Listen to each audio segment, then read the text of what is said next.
2025 for sneakers was wild. And I think everybody can agree. I think in my first video on this channel, I made it very clear where I'm at with sneakers. I do not respect a sneaker of the year list with retros. I do not respect a sneaker of the year list with just collabs of a sneaker that's already been out for a long time.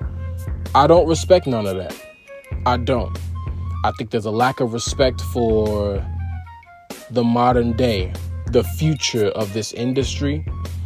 And I think there's not enough love for the actual true culture of sneakers, which is pushing the tech, pushing designs, doing different things. And this list is definitely going to piss some people off.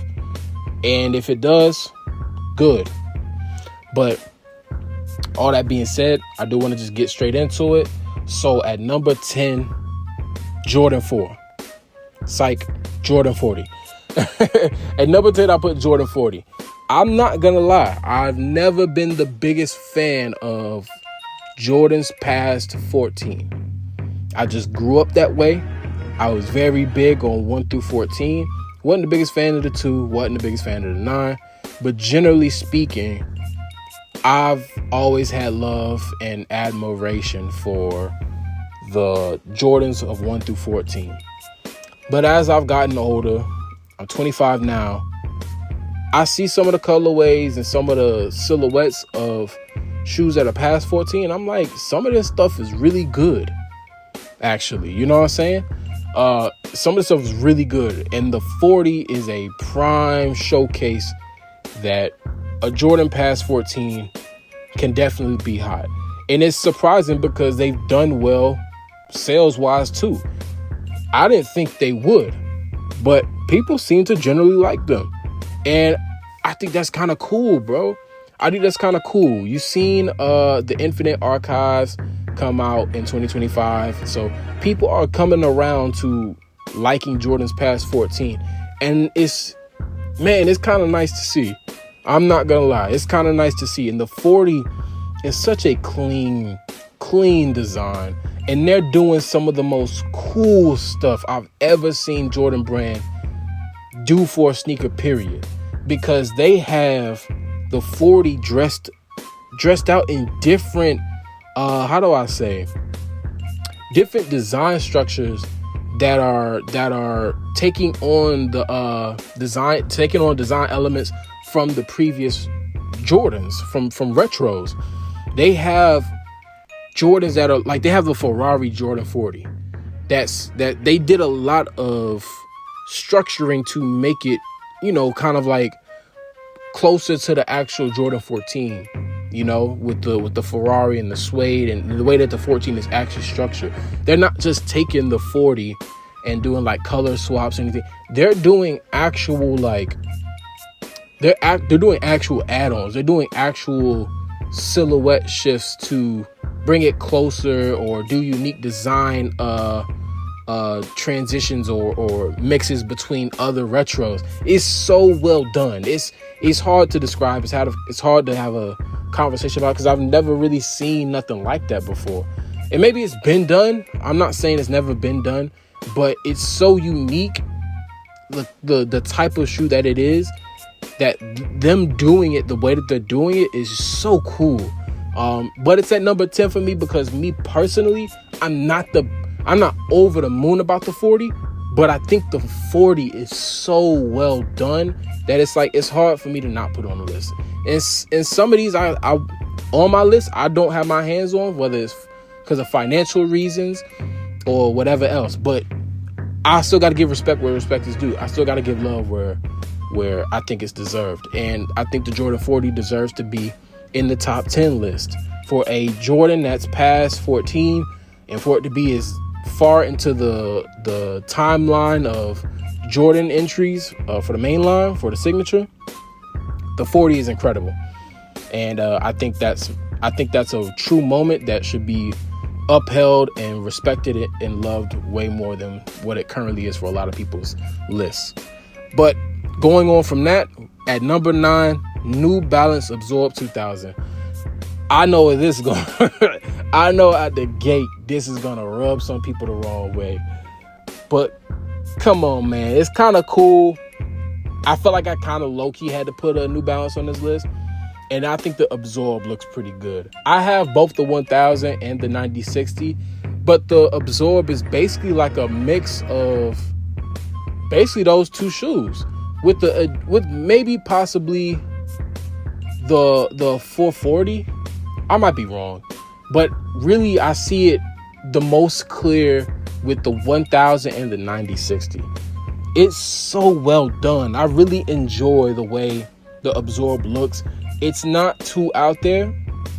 It's like a sleeker version of the 9060, but it's got a little bit of that, like, that sleekness that reminds me of the 1000.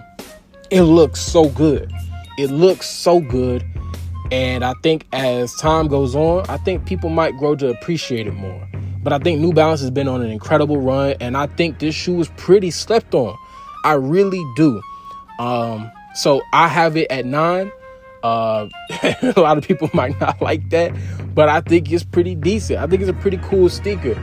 And I think a lot of people just didn't give it the time of day because New Balance is maybe on a bit of a decline. It's not as big as it was 2 years ago or so. You know how fashion trends go. But I think the 2000 is actually a pretty good sneaker. And I think the more they do colorways and possible collabs and stuff with it, I think people will grow to love and appreciate it more. But speaking of overlooked or underappreciated shoes, at number 8. Attention, player haters and overrated disbelievers of all kinds. I stand before you today 10 toes down as the bearer of bad news.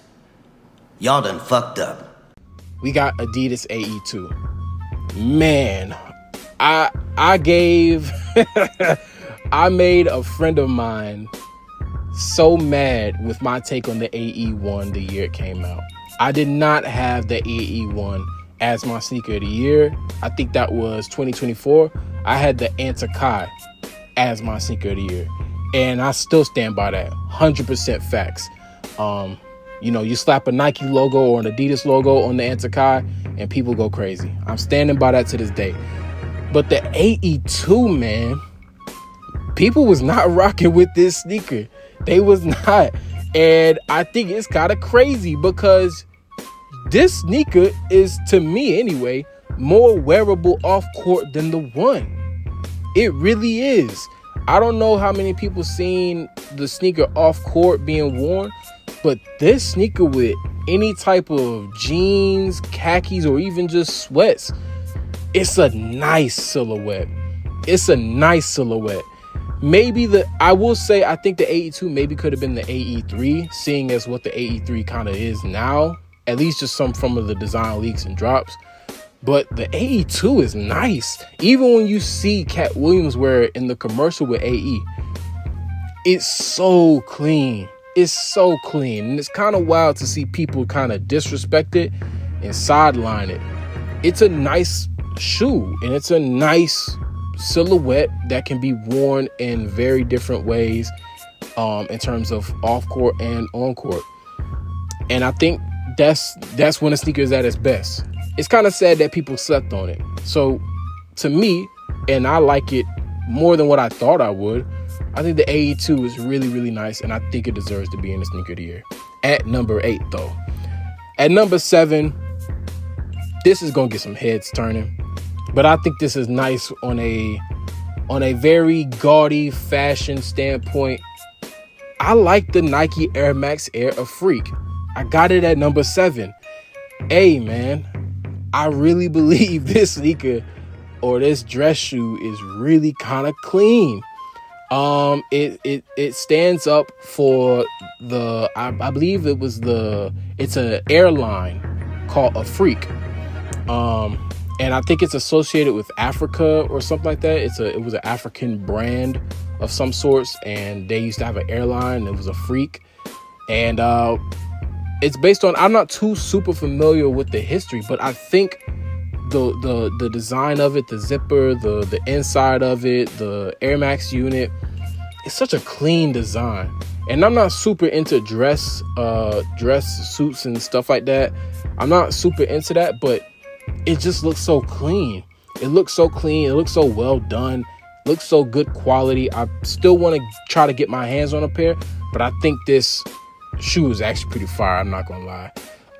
So this is a bit of an out there pick at 7, but if you disagree, I think I'm willing to take the hit on that one. All right, but I think it's a nice pair of shoes, and if you don't have dress shoes, hey man, that's one where you could put them on, and you probably don't even necessarily have to just do dress suits and stuff like that. You probably don't have to do just suits, but it's a nice shoe. You probably could put it with a bunch of different stuff, and it looks really, really clean, both the cream version and the black pair.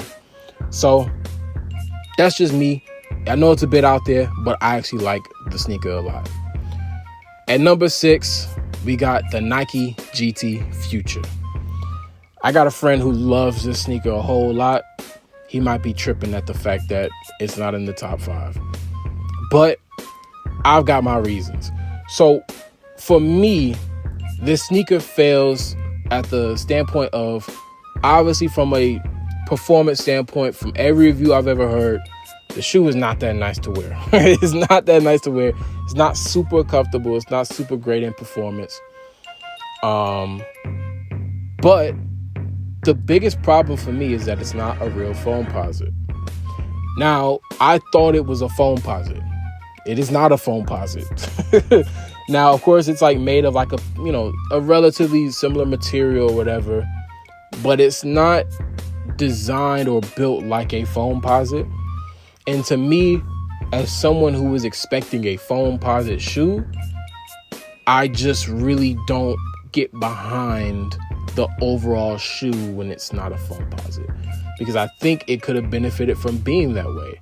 I don't know if it molds to your feet. I haven't heard anything about that, but to me, it should have just been a Foamposite. They should have done the whole polyurethane, putting it in a mold, heating it up, and they should have went through that whole process. But I heard, maybe it was too difficult, whatever the case may be. Fine. But that being said, this shoe looks cool. This shoe looks cool.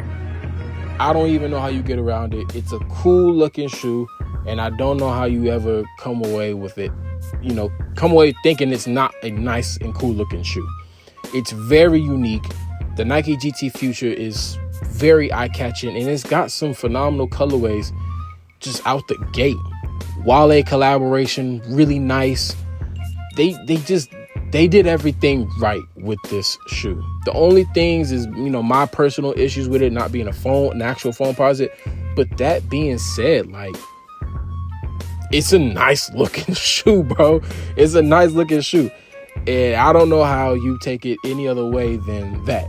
I think it's a nice looking shoe, and I hope that it's accessible. Because it is a nice shoe, and I hope that we continue to get more colorways and they're more available, and we get to see more of the Nike GT Future. At number 5, Adidas Pharrell Jellyfish. I'm not gonna lie, I'm not crazy about runner shoes generally. I like this. I really like this runner. It pops, like literally and figuratively, right? It pops. Like, there's so many parts of the shoe that literally just pop out. Like, they're pop out pieces. They're not flat. They're pieces that pop out, 3D or whatever, and it's just so chunky. It's big paws. It's a good looking shoe, and it's so cool to look at. Like, I don't know what it is. It's so cool to look at. And the name too is kind of fly. Like, oh, I got the jellyfishes on. Like, it's kind of dope, man. I like what they did with the Adidas jellyfish, man. I think they got one. The only problem is that it's expensive, and the resellers are doing their thing with the resale. So, I got it at 5. It's not the craziest thing in the world. At the end of the day, it still technically is just a runner, but I think it's a super cool looking runner. And I stand on that. I will stand on that. I think the Pharrell, for him coming back to do, more sneakers, I think this is a phenomenal sneaker. And it would be so dope if he just made it more available, in whatever colorway. That orange one is really cool, and I loved what they did with that, and I loved every other one I've seen. So the Adidas Jellyfish is cool, and I think other people have this in their list too. So, hey, I can't be tripping all that much. That being said, at number 4, Antikai 2. Oh boy, yes. We are in the top 5 for real now. The Antikai 2, to me, is phenomenal. Now, bit of a backdrop, bit of a backstory. The minute I seen Antikai, I was on board.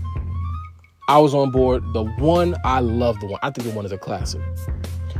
I think it's a cult classic. It's not a classic in overall sneaker culture, but it's a cult classic. It's so phenomenal. The tech, the design, the stitching on them. Kyrie Irving made a artistic shoe. Like, it's just art. It's just art. That's just the best way to put it. It's just art. And the 2 is not far off where the 1 was. Man, you want to talk about creativity. The artist on court with the fuzzy laces and the stitching, again, like this, they did their thing. But it wasn't just one colorway. The one colorway was enough for me to put it in the top 5, period. I don't care what nobody says. Because people have all the other trash in their top 5, top 10 lists. They got retros and all. I'm allowed to do what I want with this list, all right? Especially with how lazy people are by putting brick by bricks in their top 10. Yeah, it's a bit of foreshadowing. So that being said, like the Antikai 2 at the Artist on Court colorway was already a sell. But then you see the other colorways. And by now we have the 3. So I'm assuming the 2 is about ran its course. You have the Azuris, which are just like the first pair, which is the Artist on Court. They have the fuzzy laces. They're pink, and they have light blue. They're for his daughter. Phenomenal. I mean, I'm glad they just ran it back for that exact same design and type of material, because the Antikai Artist on Court really is nothing like the rest of the Antikai 2s. But the other Antikai 2s, the Mother's Day, I have a friend, he loves the Mother's Days. He loves them. And I gotta give credit where credit is due. It's a pretty sexy sneaker. I'm not gonna lie, bro. I'm gonna obviously put up pictures for these. The Antikai 2 Mother's Day is sexy. It just is. It's sexy. I think the triple black with the iridescent hits on them is beautiful. And then don't get me started on the glow in the dark all whites. He took basic colorways and just, instead of just making them boring and plain, he made them cool and unique in some way. Just that little thing, that little detail that makes it be like, oh, that's nice. What do you have on? That's nice. It's so well done. You have the King on court. You have the Klay Thompson collabs. Bro, like, Antikai does some of the most cool, unique, creative things with their sneakers. And the 2 did so well. If you're not familiar, please go check out Antikai. They genuinely do phenomenal. They do phenomenal work, and they need more notoriety.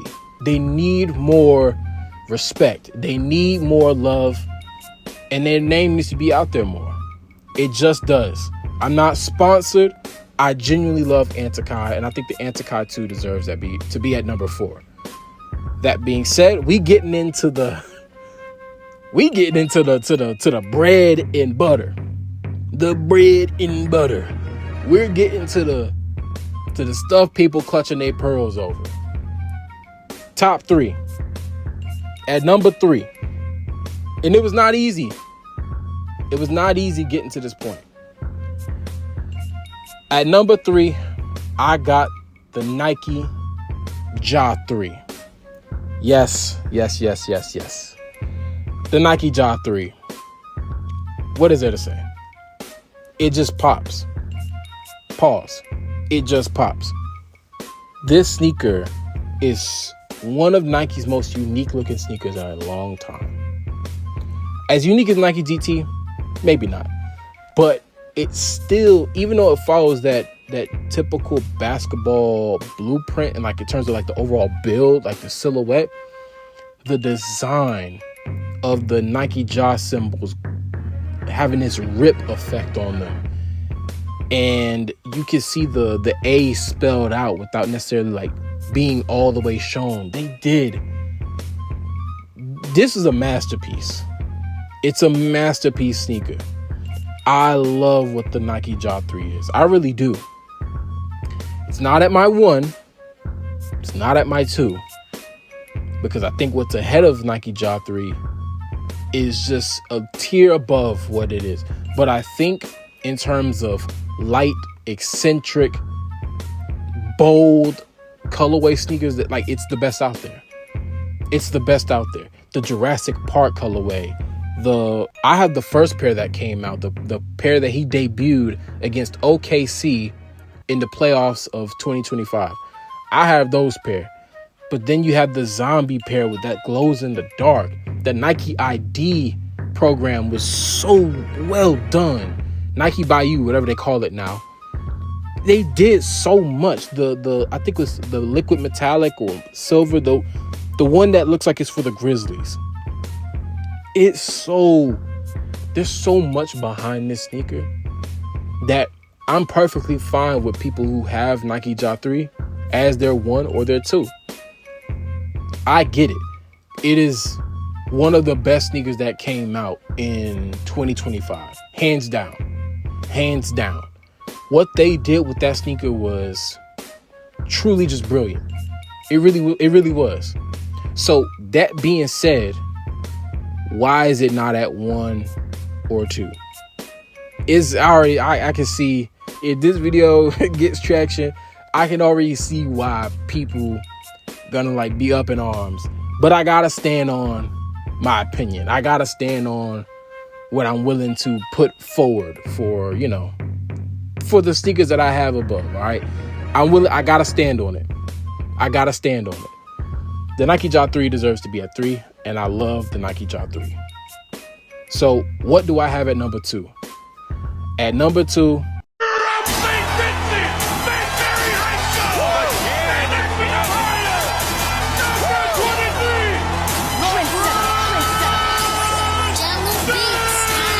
the Nike LeBron 23. Oh boy. Oh boy.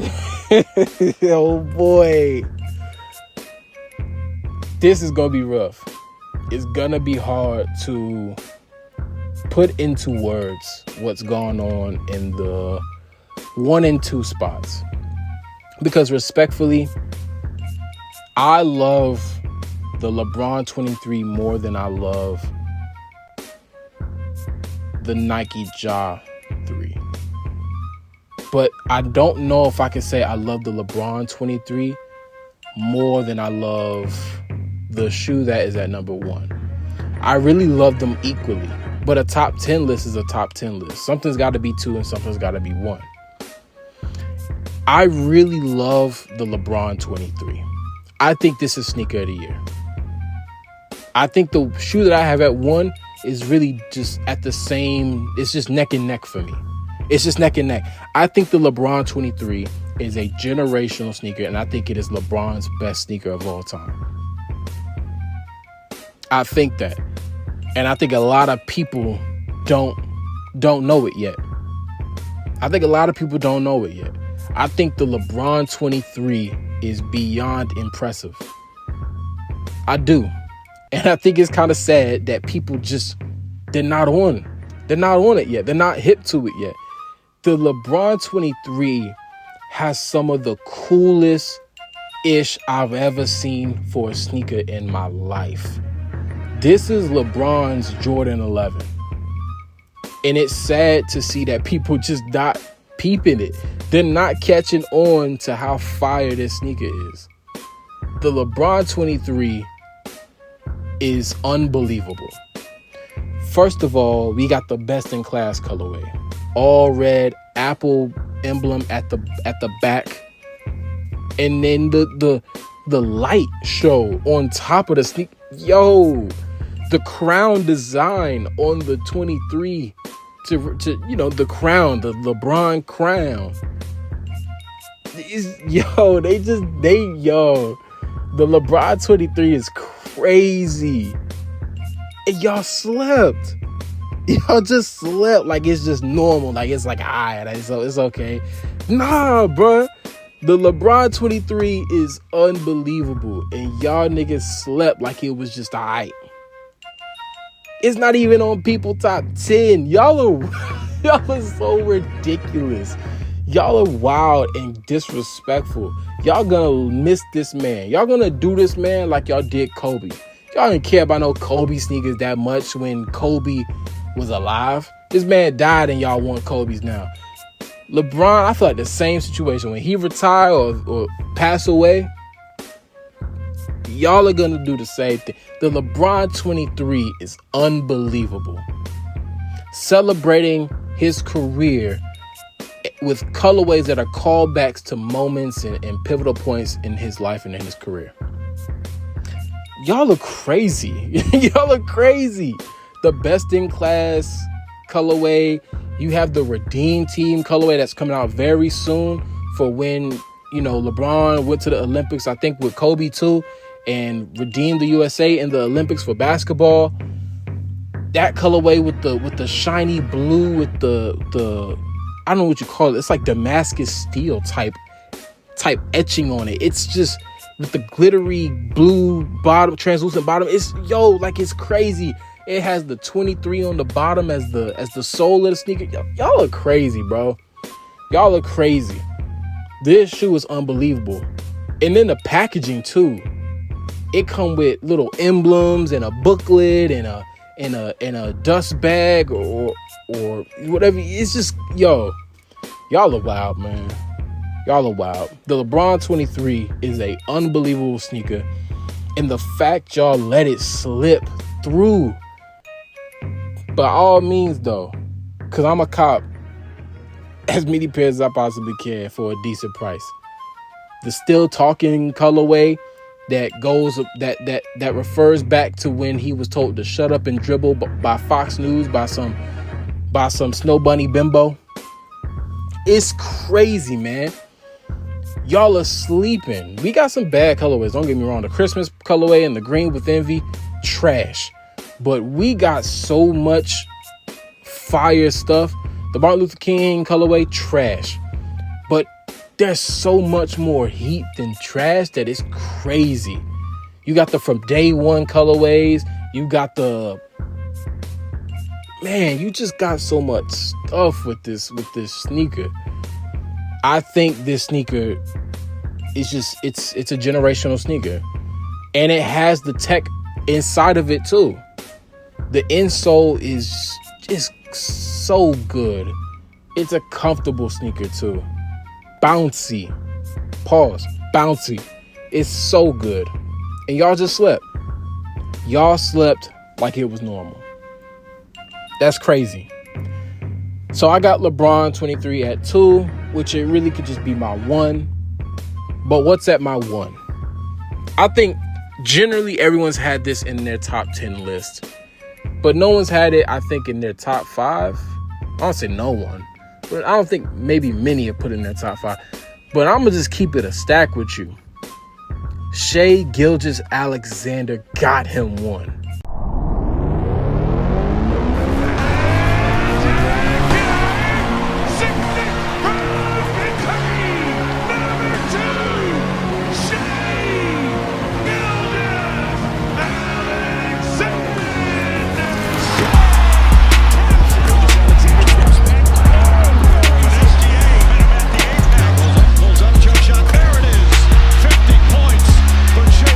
Alexander. He's unstoppable.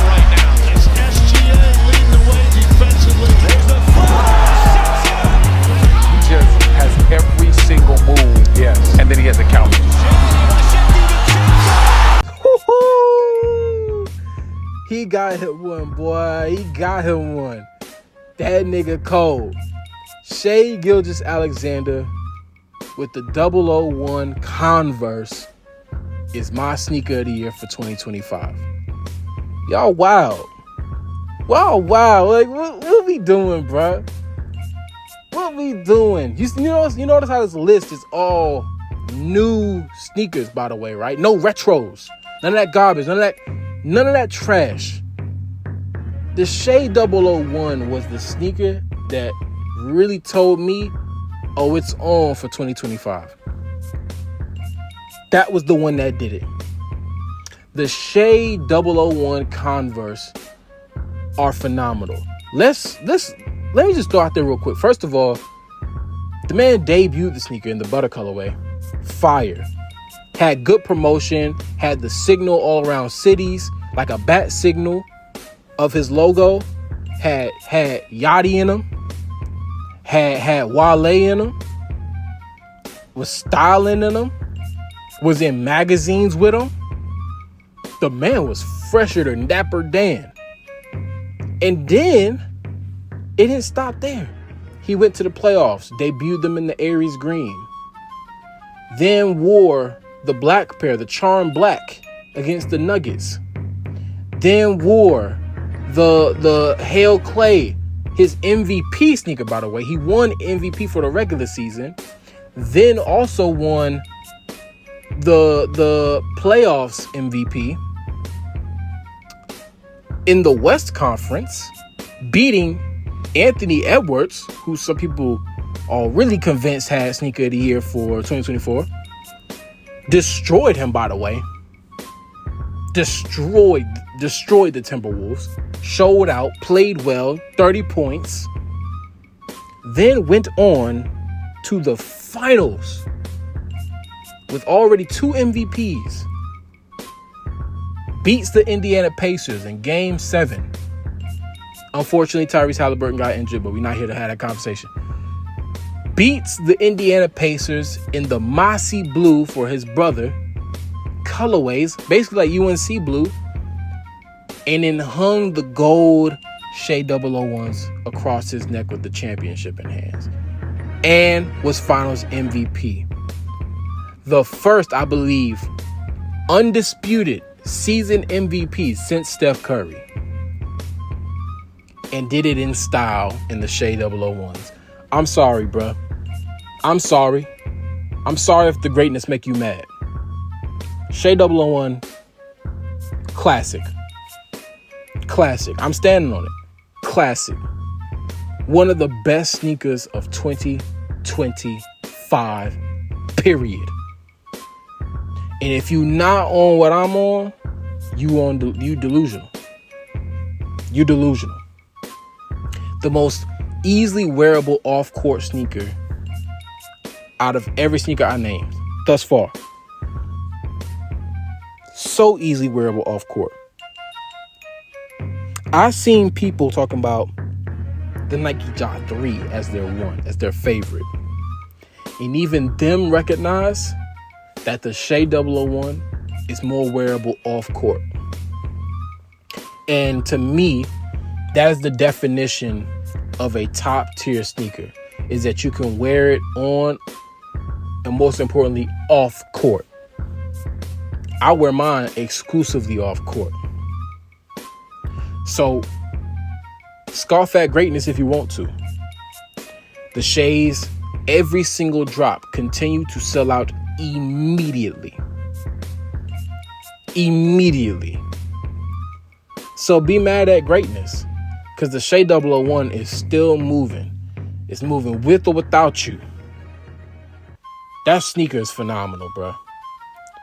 There was a story told with them. Their design is simplistic. The colorways are simplistic, but it's so well done. The zipper, I love zipper sneakers. I love zipper sneakers. So I had to bite. And I love every single colorway except for like the Christmas one.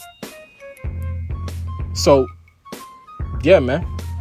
I got the Shai 001 at 1, but I really could have been okay with putting the LeBron 23 at number 1. But it's a top 10 list. At best, the only thing I would say about my list in conclusion of this video is that maybe I could do a few reshuffles. But let me know what you think in the comments, what your thoughts and opinions are. This video is kind of long. It's just a top 10 list. But I really loved and enjoyed what 2025 brought. Tons of great retros, Galaxy foams. There was some great undefeated 4s. I still love some of the things that people are probably or were expecting in this video.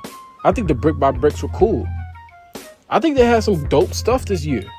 But I don't think it's culture to keep putting retros and stuff in the top 10. I seen Complex do their top 10. Complex is retarded and it's ran by people who are not really culture. And I'm going to stand on that. But this is my top 10. Let me know if you agree. I know there's going to be a lot of people that don't. But it is what it is. We're here to have conversations. Join the Discord, especially if you're a big fashion or sneaker fan. Join to have conversations or debates or anything like that. And yeah, I'll catch y'all in the next video. Peace.